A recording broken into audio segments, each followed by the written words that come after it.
Baby বহুত দিন হ'ল হোটেলত যোৱা নাই, কিবা মিছ কৰিছোঁ। বেবি বহুত দিন হ'ল আমি হোটেলত যোৱা নাই। ঠিক আছে, মই এতিয়াই হোটেল বুক কৰি দিয়া।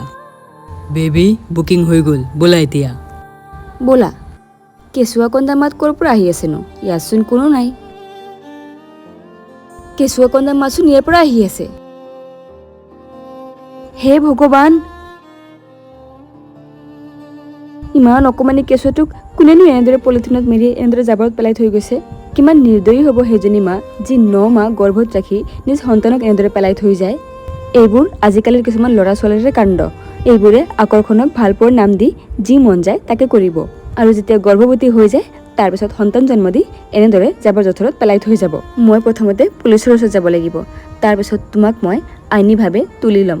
আজিকালি জীৱশ্ৰেষ্ঠ মানুহেই যেন জীৱতকৈও বেছি নিৰ্দয়ী হৈ গৈ আছে। ভাল পোৱাৰ নামত যি টি কৰি এনেদৰে সন্তান জন্ম দি সিহঁতৰ জীৱন নষ্ট নকৰিব।